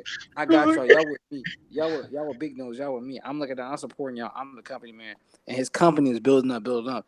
Then you got the people he surrounds himself with, and that's the public image. What has My Hero always publicized and been the biggest thing? Public image. Heroes staying show what the public image could do. That repeatedly, it's the public image, how the public sees you, how the public views you. So if you can get those people on your side that already feeling unrest and unease, you got them not believing in the heroes no more, just like in the Communal Ray arc. Then you got All Might Pass now. Then you got them barely believing in Endeavor. You got all this stuff building up time and time again. So it's like, Reed Destro, we can believe in this guy, or we can have faith. He was looking out for the people like me, like us. And then you got Hanabata, the politician. You can see that his quirk has something to do with attracting people's hearts. It's literally in the name Heart Seeker, the Heart Seeker Party. And you seen his van, Caleb Cook pointing a shot at Caleb Cook on Twitter, the GOAT. He pointed out that little party van was for politicians. That little van he was top on, straight on top, that's for politicians to go through the streets of Japan and stuff like that and shout out and praise their words and stuff like that. So you got the little details. These people are actually like, they're actually out there. They got followers. And you had the Feel Good Skeptic Inc. Yeah, that's a radio system. He's out there blasting music. How much influence does fucking the Breakfast Club have? Art. So that's So this is one of the things I was going to talk about, the context of the situation. one of the things that it's imperative to remember is that at the start of this arc, when Beppo gets bopped, he pulls up the book and he's like, somebody decided it was time to release this again. Because within the context of the society, you've had all as the of heroism and inspiring and demotivating criminality for 10 years. And on live television, like city blocks were leveled. All Might barely won. You heard people saying things like, "Aren't the heroes struggling a lot lately?" And like you have this shift. People are getting more and more concerned. And so by exploiting the vulnerability towards people who were already doubtful at Kamino, and then who were later doubtful even more so at Kyushu, where they see High-End pull up and he's over here knocking buildings down. Endeavor stuck slicing buildings to pieces just to make sure that they don't fall and kill people. And you have all these things that are heavily diverged, but you've also got this book that's like, hey, maybe you can be free. Maybe you should be able to use your quirk. So you live in a currently unstable society. It's also important to remember that during the remedial course arc, this is a small detail that doesn't get brought up a lot, but the crime rate for All Might, when All Might was on top, was 6%. The average crime rate in civilized, like hero societies, is 20%, and in some countries, it's even higher. When you factor that in, that it went up by 3 points just in the span of like a month or two after All Might went down. So within August to December, we've had basically like a 50% increase in crime. Like the world is getting objectively more dangerous. It's easy to be like, oh, this can't happen to me. But when you live in a society where you know that at any moment, like just to look at how Uraraka and Froppy were introduced into the overhaul arc, people died. And people died because it was a fight between two people with gigantification quirks and they were just smashing through buildings. So you have all these things happening around you, and that's post symbol of the peace. So you know that the world is objectively getting more and more dangerous. Crime is ramping up, and this book is telling you that the solution is to arm yourself, train your quirk, be free, and give everybody the ability to train and hone their quirk so that we can all be safe and express ourselves. Even people with simple quirks, like we were talking about with Rex, where he brought up, like not being able to just like the growth of that. So there's all these ways and like slow insecurities. All it takes is for like the right paranoid people to get a little extra Is he jumpy, breaking and up it's a wrap. for anyone else? Yeah, Or am I- you're breaking up. People are like, oh wait, I'm I would breaking turn up. off your video. Yeah, I would turn off your video. Just so like you're not using two things at once. Yeah. All right. Can you hear me better? Yeah. Yes. Okay. So when you have like all this stuff going wrong in society, it becomes very easy to just kind of step back, be afraid, and just fall into more paranoid think. And that's really where I think Horikoshi is going with this, is that society is crumbling, not even necessarily because the villains are doing anything wrong or anything like that, but because of the fact that everybody is going to become more doubtful. People are going to become more nervous. People are going to start doubting heroes more, even though they don't necessarily have to. And the heroes are still technically doing an effect up, but it doesn't matter because in their mind, in their heart, things are going wrong. And that's all it really takes for a movement to be started. Yeah. And that's all they needed to cash in on. That's what I'm about to talk about. All right, we've been here for about what, hour and a half, almost going on 2. Yeah. Yeah. I was going to talk about the elements, but Well, one thing I just want to 83 bring up minutes. really quickly is, and I don't know if this is going to be totally off topic, but it's just a thought I had, and I don't really want to get too political on this because obviously that never leads to good things. But basically, all this is reminding me of now is just that whole argument of should we all own guns if school shootings are increasing? Yeah. I was thinking the same thing. And I And think it is- the difference between that and this is that you're not purchasing anything, and it's not something that is easily removed. You can't just remove quirks. So what, like, the thing is that this is a part of us. This is a part of who we are. So you can't just remove it, and you can't just hinder it. Like what I think is that Really? Because I no think you no can. no. What I'm saying is that what I think happened is that Japan went too far with the restriction of quirks. Like, I think there's a middle ground you could find where people could like use their quirks in their normal day lives, and it'll be trained enough so like if they try to get mugged, they can defend themselves. But with Japan, I know it's not like that in America or like in other countries. Obviously, about the crime rate or and stuff like that is that there it has to be a middle ground. Japan went too far left, where like nobody can do anything, and that's bad.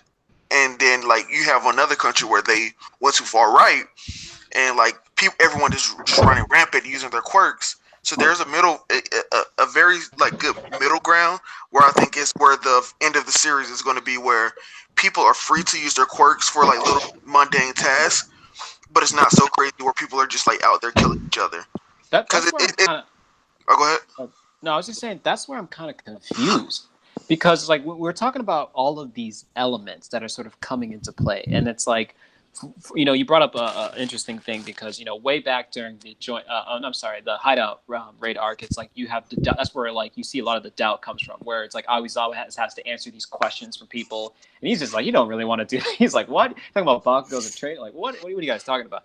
And then it's like that whole incident, like happens where people have to see the exchange between All Might and All for One, and then it's like the doubt begins, like what are we going to do now? And then it's like even going further from that, it's like, okay, we have the elements of people, we have the snitch, and then we have like Hawks, like sort of going on and doing this sort of double agent thing, and there's that element of it. So it's like all this comes down to sort of gray, like the area in gray, that's not so clear, not so black and white, and that makes me question. It's like how, because the way I see it, Destro is the type of person that could make he's that he has that much charisma, he has that much drive and motivation to sort of lure people to sort of understand the initiative. You know what I mean? Because there's already sort of cracks in the foundation. There's already like issues that are arising that people are questioning, that the people want answers to, and like that only further becomes a thing when more conflict arises. The less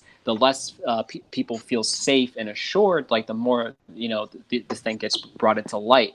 Now, if Destro if Redestro falls, it's like I still haven't seen how Shigaraki would be able to sort of pick up from that aspect. Is sort of like, because what's important is that he becomes strong enough that the underworld sort of like gravitates to him, like, right, he becomes that sort of figure. And as far as what's happening with the people, it's like, yes, I do see that there's doubt and stuff, but as long as the heroes get painted and supported in that sort of limelight, it really is hard to sort of break that foundation, break that years of peace that's been set up and et cetera, unless we start seeing people dying, buildings explode. You know what I'm saying? Like the UA Academy is attacked, like stuff like that. But yeah, you guys can continue. Well, also I want to say that the society of the world has lived without these laws longer than they have lived with them. Because like when the quirks and stuff first came about, like the author said, or I forgot who said it, the society grounded to a halt because they didn't know what was going on. So all the protests, all the infighting, all the civil war and stuff that was going on, society has lived without these rules and regulations far longer than they have lived with them. And also, like, one thing that I like hate about Japan in this series is that one thing that they need to realize before they move forward in society is that the children are the biggest factor onto why you have villains in the future. The discrimination and like the way that nobody like Shigaraki, that is a entirely avoidable situation. Toga, entirely avoidable situation. They don't have things in place to where the children are well taken care of. If like we know these quirks manifest, who's to say that somebody's quirk manifests is where they literally blink and like city blocks are destroyed. And on, like on some you're Jean Grey shit. That actually, dude, you just brought up like something I clearly wasn't even thinking about, because it's like, now that I think about it, it's like Shigaraki and his sort of not I wouldn't, what's another word for it? Resentment, yeah, his resentment towards All Might and what he stands for, and it's like being that kid that was left out. I mean, possibly, killed his own, so it's like, from that aspect, it makes me think about all the other kids or all the other people that are sort of been left out, who haven't been sort of quote unquote felt at ease or felt at peace because of them being sort of left out of not going to these UA academy and not being understood and all that type of stuff. So that actually brings up an important thing, because we could actually see that play out further down the road, where people sort of transgress and sort of like are those type of kids or those type of people are starting to sort of follow Oh, and go and sort of look at Shigaraki as this person who's been through the And if same you shit. remember, you know what? Hold on, hold on. You know what? Before I forget, and that even plays into the remedial course arc when old boy is talking about the quirks are getting stronger and stronger Yep. as proud. And Yeah. you've seen how badass those fucking kids were. The teacher could not control them, and that Bakugo and them had to use different techniques just to get the kids under wraps. And that was like really hard. And some of the kids weren't just budging. But you also have to think now, these kids don't have All Might anymore growing up. They don't have that number one symbol of peace. Okay, everything's gonna be all right. He's here with a smile. This, that, and the other. The day is safe. They don't have that anymore. That's like, in music terms, like we like if the kids like these days they don't have the Jay-Z and this, that, and the other, the Waynes and stuff like that. They grow up on completely different stuff. Like niggas, that's all the same. Majority, not to diss everybody, but majority the same. Like there's no like one above all or some stuff like that. Like back in the day, you had these goats, this, that, and the other. So now, and then you're going to have the Hero Society breaking down on top of them not having a number one symbol anymore. And these kids with these newer, stronger courts coming up. And you've seen how Toga just proved, also, all these people just proved how one bad day or a one bad quirk awakening can just really send things down the line. And they don't care about these kids. They don't, like, even the youth quirk reformation place, it don't help with shit. They just forget It's a about fucked up place, bro. and one of the things that you got to remember is that the heteromorphic type quirks or mutant type quirks, the fact that it's just known that there's like the creature rejection society, and even though you've moved 100 years past the quirk arrival, and this mentality still pervades, like the idea that people are still willing to be like shitty towards people just because they're born looking like a lizard, born looking like a giraffe or a walrus or whatever these things are.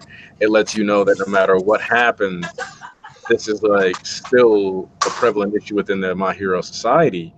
And these people are like naturally pushed towards villainy just from the way they're treated, because they're already knowing they're going to be marginalized. And so when you look back to the attack on the USJ, almost everybody had some kind of mutant alteration to their body due to the fact that by being a mutant quirk user, you end up suffering from like being rejected and pushed away just for the quirk that you were born with, regardless of how cool you are.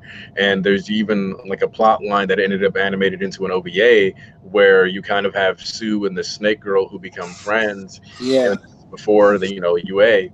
And when they like hit it off, they both go to separate schools, but they promise to try to be outgoing and make more friends as they go, and like learn how to talk to people. You have Tokoyami and Shoji who are like best friends, and they're like like two of the weirder looking people in the class. You have Koda, who's ridiculously shy, even though his quirk is to talk to people, but he's also got a rock face.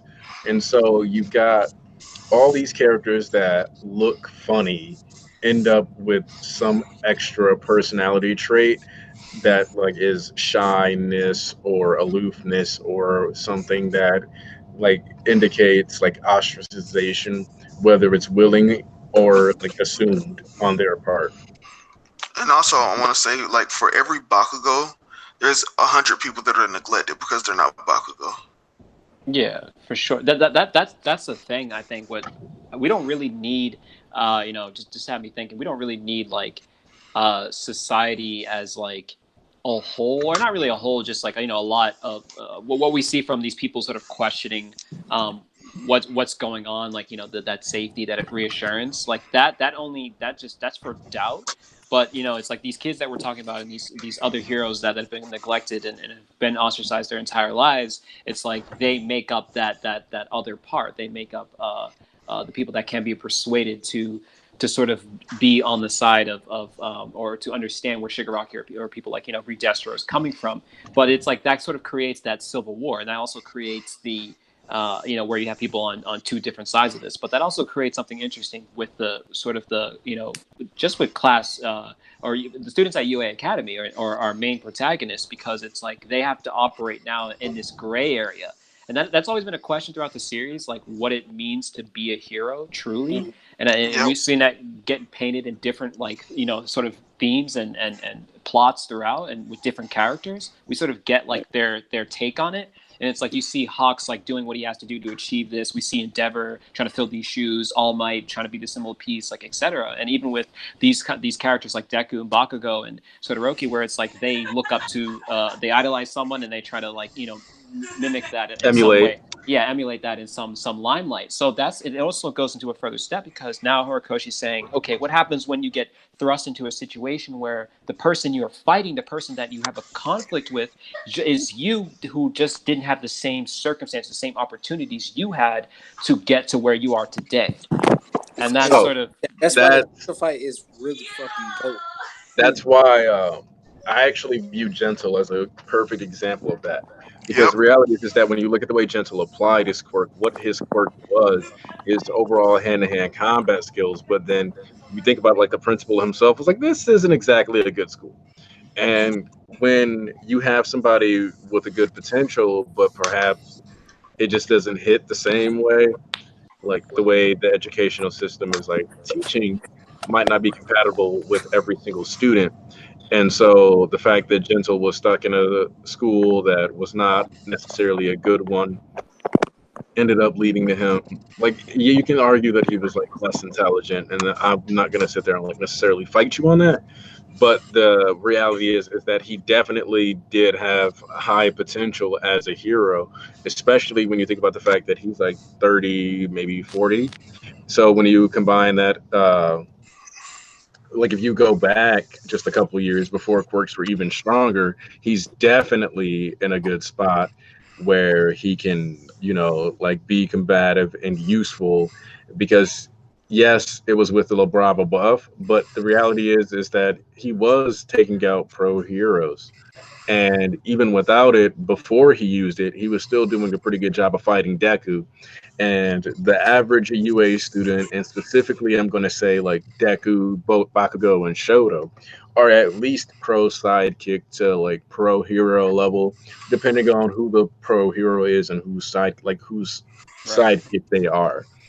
Yeah. Like being a sidekick to Endeavor might make you good enough to be a regular hero, though you wouldn't be top 10. Whereas being a sidekick to Manual is like probably the genuine definition of a sidekick.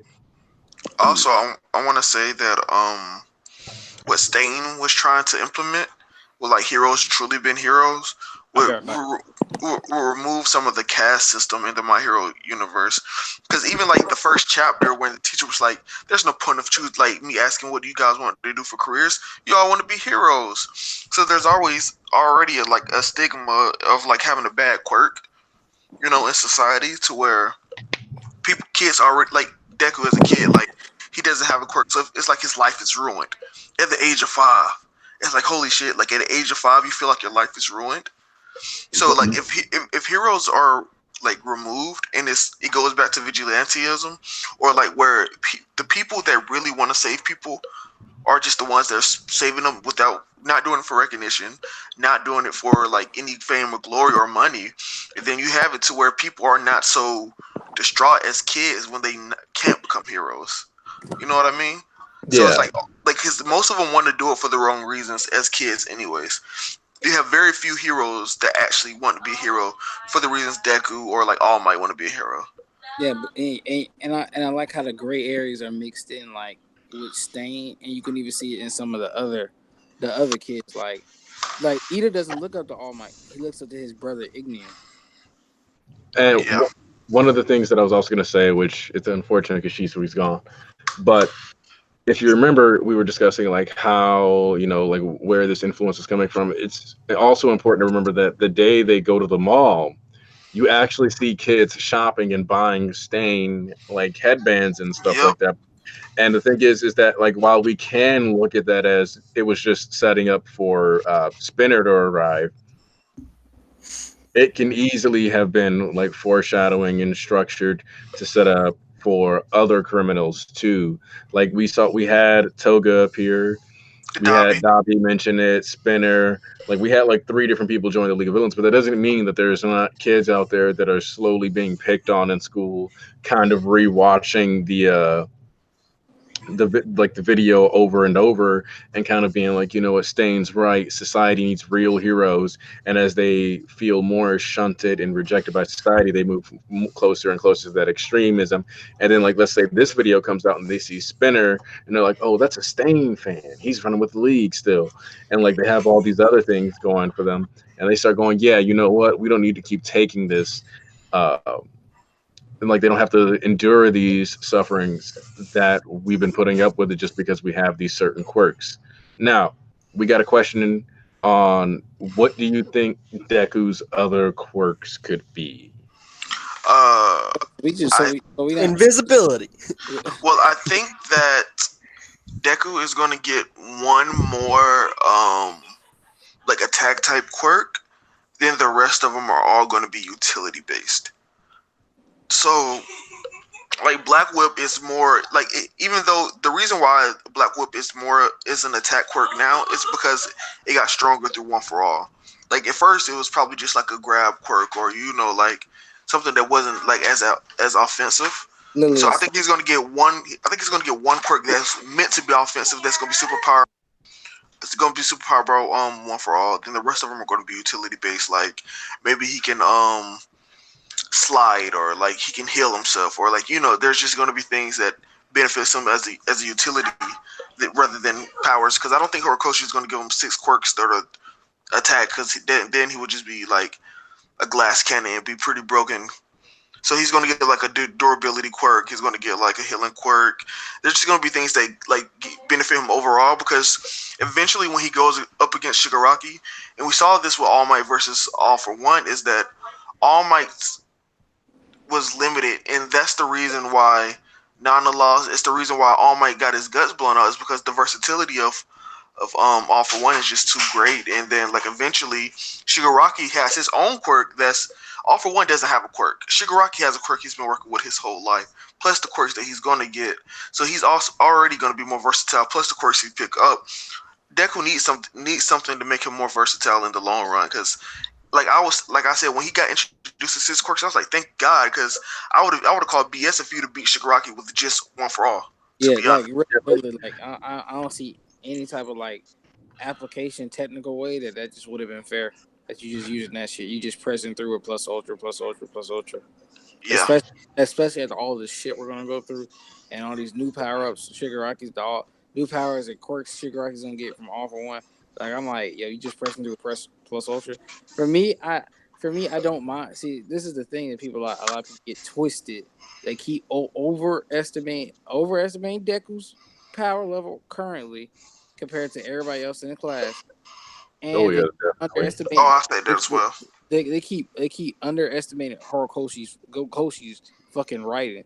Time Oh, and yeah, time I again. agree. It literally, if the dude wanted Deku to be broken, he would literally gave him all the quirks right then and there, or that quirk, and they would just kept popping out. He literally said, "Rectify the shit." The next chapter, oh shit, I can't use this quirk right now. This shit hurts too much. Next chapter after that, oh shit, I can't use this quirk until I master All for One, which he's not gonna do until the 3rd year. So like, and I already knew he was gonna be broken by the end of the series. So I'm like, okay, everybody's gonna get this shine. It's gonna be perfectly balanced. And he time and time again, he's proved that. Yeah, Deku might have been like had All for One been most powerful in his team match, but guess what? It was a team match. He can't go around just doing. He's not gonna be going around just besting everybody like how All Might did. This is more about team narratives than just like Korokoshi wanted to spend his time building up these other characters just to drop the ball. He's done that. He's Yeah, And done the much. other thing is that I'm expecting some kind of like scan quirk, like something to do with like being able to analyze, like to enhance his analysis. Um, possibly like a hard flight quirk, just because Yeah, the I can see whole that like too. sky walking thing is kind of like I could see him finally just actually like because Being able All to. Might was like punching and stuff to like fly, uh, but like actually being able to fly would be far more useful, I would say. Now Hold I'm on, can gonna I go. ask a question real quick? Oh yeah, yeah. Who do you guys think the other two one for all users are? Because there's two we Oh, haven't seen. okay. You see that was a point I was going waiting to make. That's what I do believe. He's not getting those two quirks for them. And Okay. there could be multiple ways it happened. Like maybe he got to those users, or and then the lineage just passed down to some other way. But we don't know everything about the quirk, and we really don't know shit about all for one of them niggas. And Deku doesn't either, and neither does all for one. So we're literally in the dark on that era. So there could be plenty of ways that the quirk still got passed on, but those people got killed or whatever, whatnot. But knowing Horikoshi, those two, why was everybody but those two niggas like we see Nana? We seen the original nigga. We seen Hellboy. We seen the best genius with black hair, and we seen the other dudes. So I'm like, okay, this nigga, these two were blacked out for a specific reason. So I believe he's not even getting all six quirks. I Hmm. also think that one of them is all for one. I just Ooh. think that makes a lot of sense, mainly because All for One is the creator of One for All. So he's technically the first person to pass on the quirk. Mhm. So it would make sense that he would be one of the people to that. I think he's technically the first user, and he because think about it. In his vision, he saw One for All and All for One. I feel like that's like hinting at that they're both actually inside of the quirk, and that would make sense of why All for One was able to hear his brother, you know, like awakening or whatever inside the quirk. So I Yeah, think one of the shadows is All for One, and that Deku may get his quirk to a certain extent where he can. I don't want to say steal quirks, but he could pass on without actually passing on all of One for All. You know what I mean? That'd be kind of wild. I can see Gives it. Mario a new quirk. Please. That's there you go. also a possibility. I don't think he's getting his original quirk back. I don't. Yeah, DJ, I was just about to ask you to like hop in, like say something. What you think? I No. mean, here's my thing because I did have a misconception on it until you clarified it with what you said. I was gonna say that I was against a healing quirk for Deku, just Mm. merely because then I would just say like, okay, then he could just go 100% all the time and just automatically heal his wound 100% as well. But I guess afterwards, knowing with what you said that he needs to have full mastery over it first to get the other quirks, I wouldn't be as opposed to the idea of a healing quirk, But especially also, for him to deal with Shigaraki, who just fucking one touch kills you basically. also like with the healing quirk, we know that One for All like supercharges the powers, and like let's look at Recovery Girl's quirk. Her quirk isn't like healing somebody. It's like the natural process just sped up, and it requires your stamina. So let's say Deku gets a healing quirk and he's not able to use it properly. He could end up damaging himself by draining all his stamina faster than he would normally if he just let himself heal, or like he like damaged his organs because they like supercharged up and healing, like his heart pumping too fast or something like that. You know what I mean? So there's always a possibility to have a healing quirk have some type of backlash. Well, yeah, because all quirks have up to this Yeah. point have had some type of backlash to them. So Yeah. Okay, so I want to go on to the next question though, because we don't have enough material. Like we can spitball quirks all day, Yeah, yeah, but I think we should Yeah. say like later. but somebody asked, "What do you think My Hero Academia's Marineford is going to be?" Which is the arc that leads into a time skip, All and Might. yeah, it's going to be the death of All Might. Yeah, I Uh, agree. Yeah, for I sure. think there's a chance if this is going to be like a 500 to 600 chapter series, then I actually wouldn't be surprised if this occurs around chapter 290 to 300. Reason for that is because around chapter 80 to 90 is when the All Might raising his hand thing happens. Chapter 190 or like 180 some is around the time Endeavor does it. And I have this mildly twisted idea that Shigaraki is going to get access to All Might. They are going to fight. He is going to kill All Might while it's on national television. Chop. and raise it above in the same pose, declaring like that he's here. And Yo. from then on, he will be wearing All Might's hand on his face. Yo. Whoa! and then he utters the phrase. He shouts the phrase plus chaos. No, no, that's whack. That's whack. I mean that's their saying. True. So Or he can say like, I am here. Like, you know how All Might says I am here? If he says I am here, that would just shivers down everyone's spine. and the thing Like, is that like I want Deku to watch that. I want Deku to no, Oh, like. 100%. I don't want him to watch it. I want Deku to be there. So, like, That's what I mean by watch it. I mean like he's laying there after getting folded, can't do yeah. anything, and he just gets to watch as that happen. Because Deku originally asked All Might the question, like, have you ever not been able to save somebody? And All Might says all the time. He says, I can't be everywhere at once. I want this to be the one time that Deku can't save somebody, and it's the person that he looks up to the most in the world. And I feel like that should send him into a spiral of depression, and it should, like, kind of, push him back a little bit, and then so he can really self-reflect on the society he lives in. I think he And needs some self-reflection because he's too naive at the moment. I just think the idea of everyone in the world knowing that Shigaraki killed All Might and wears his hand, Oh. like Yeah, that it's would sick. just like mess with people a lot. Like if Shigaraki is already one of the most terrifying villains in society, but that would like push his like presence up just several notches. Like you be looking at this man knowing he's wearing the hand of the symbol of peace. And Like he is now the symbol of villainy. yeah, and Like he's taking trophies. I think that Deku is always going to be a step or two behind Shigaraki until All Might dies. Like All for One said, I've let my chick fly. I've let him leave the nest. He's no longer relies on me. So he has no more safety nets. And Deku always has the safety net of All Might if he fails. He has the safety net of UA if he fails. So he's always been coddled. So he's not growing as fast as he could. And if All Might died in Kamino, I think Deku would be a lot further ahead in his quest, like for powering up One for All than he is now. Oh, definitely. Because it took a lot for him just to realize he can fight with his legs. The Also the other reason why I'm glad about the multiple quirks thing is because we kind of saw the extent of the air cannon fighting style that All Might had, Yeah. and it's good to have him be more than super strength. And and the reason why it's good is because if we've been real, One for All is not a quirk good enough to be fought in a city setting to its maximum potential. Yeah. Because we heard All Might say if he moves at 100%, he's literally creating tornadoes and storms and stuff, and that's not good in a city area. So One for All can never be fully utilized, especially with Deku, who's going to be stronger than All Might in any city area. He needs quirks so he doesn't have to go 100% with One for All to move or to like do stuff. So And the next question we got is: do you think Kaminari is the traitor? Oh, nope, hell no, hell no.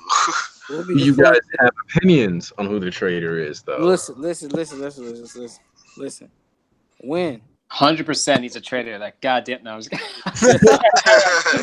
listen, when Ojiro come up and everybody stop and he fades somebody off class 1A, it ain't gonna be no backhand character like Hakaguri. It's gonna be like an actual favorite character, like or actually decent character. And he gonna fade them niggas and kill them, and then everybody gonna change their tune about that nigga being bland. He gonna change the whole personality. I'm sticking to that theory until the traitor's revealed. Ojiro gonna fade somebody. I can see that because he's the one that's always pushed to the back, Yeah, and also they always complain about how plain he. Not just the people, literally in the store, they made comments since the beginning how that nigga's just plain. Even in joint training, he was like, "Damn, Ojiro's still pretty plain after all this." I saw a theory, and I like this theory. I'm not gonna say this is the one. I honestly don't know who the traitor is, and I'm just kind of like just waiting for him to be revealed. But I saw a theory where I don't know who said it. I can't remember that. Ayama is a traitor by association, but not actually being the traitor. like his parents are like kind of the traitors, and that All For One gave Ayama a quirk, Oh, and I've that's heard the that. yeah, and that's the reason why he has to have the belt, because he's not actually used to having that quirk, just like Deku.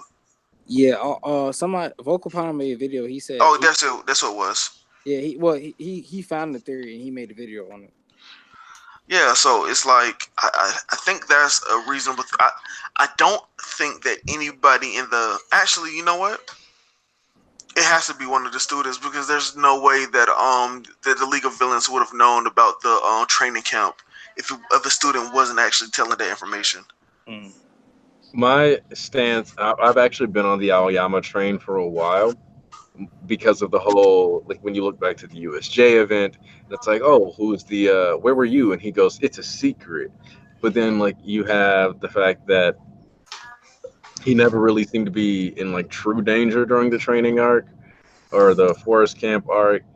Um, Even though like Horikoshi played it for a poop joke, he doesn't usually waste panels. So I feel like that panel when we had the Aoyama chapters where he kind of came out and was being like a little weird as he's getting closer to Deku, I feel like that could have been an initiative set forth by the League of Villains or by, All For One, where he was basically like, look, I know Izuku Midoriya, as he says it in the English dub, is the inheritor of One For All. I want you getting closer to him and learning more about who he is. It's also important to remember that, like, uh, the guy doesn't eat with the other students or anything like that. He's very much alone usually. Hmm. And so there's that, for me, the suspicion that he's actually out here more or less not bonding with people because he doesn't want to go through the Reiner bolt, or like the Reiner effect from Attack on Titan, Ooh. where Yeah. you 100% dedicate yourself to betraying these people and you 100% dedicate yourself to being their friends, and you no longer know who you are for real, and you're stuck bouncing back and forth between these identities. One thing I want to say real Wait. quick is Okay. that we're so focused on class 1A. Do you think it could be anyone from 1B? And two, like when it comes, Kendo out. I don't think that I don't I don't think the League of Villains knows who the traitor is. I think the traitor reported directly to All For One. I think it's Pony. The Pony Girl. It's Hey, American. This man wait, has a whole theory on that shit, bro. Wait, Put the video out. Here. Smash, did you I never made that theory. Smash, I don't did you so did everybody was clear on what Ayama wrote during his chapter, right? What he literally wrote in the stone, or did nobody see that thread? It What, says what do you still say? run deep, right? He said still water runs deep, and it translated into English or whatever it was. That means that it basically says he knows who the traitor is. In layman's terms, it meant still water runs. It says still water runs deep, and then in layman's terms, that means there's a traitor among us, or I know it. Basically, it's the same way he knows who the traitor is, but nobody paid attention to it because it's just Ayama, and then it was just overlooked, but it was literally right there. He said he knows who the traitor is. Are we going to the 2 hour mark, or what Yeah, we we doing, actually Smash? did this. We are about to hit the 2 hour mark. I think we should wrap this one down a little bit. Yeah, we're gonna have to like cool down a little bit on this one. But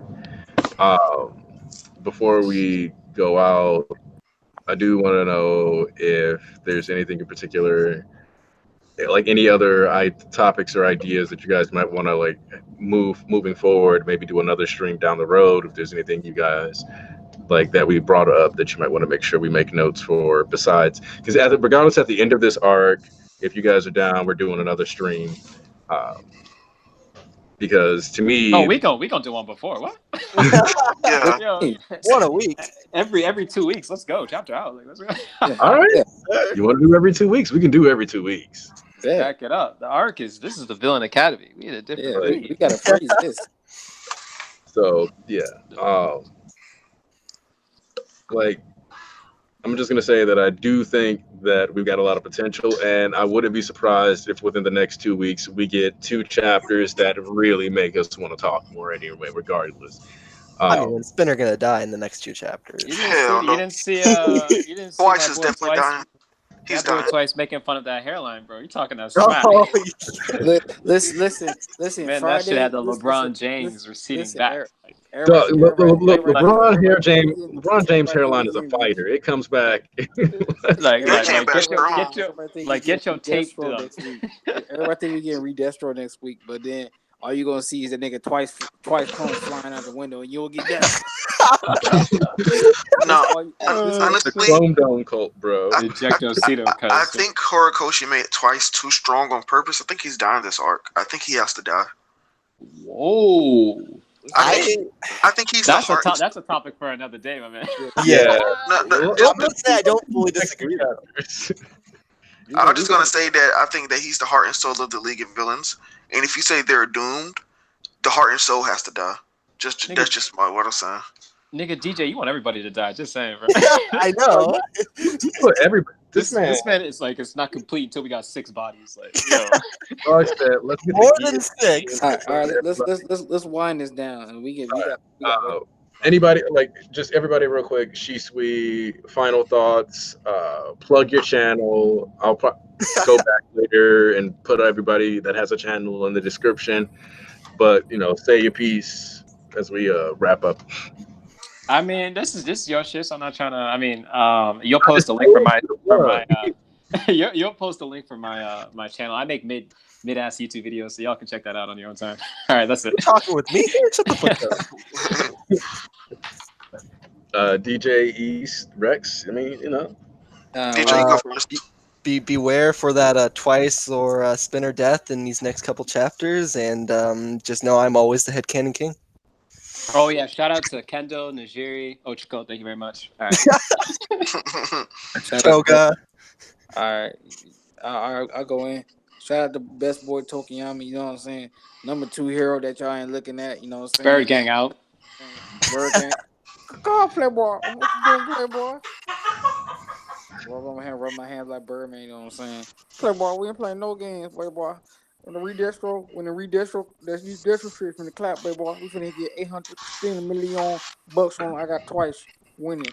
Hey, and I just want to say, yo, if y'all want to know what the best ongoing Shonen in Shonen Jump is, it's My Hero Academia. If you're not reading it, you need to read it. And if y'all wonder what's going to be the greatest shonen of all time, we're reading it right now. That's my piece. Horikoshi is out here doing the work, putting in work, fire after fire. That's just me.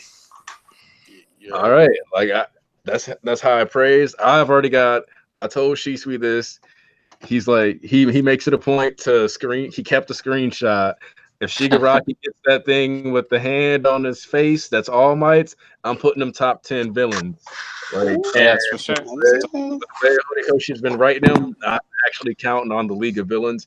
If people don't have the League of Villains in their top 5 villain groups of all time, they just wrong.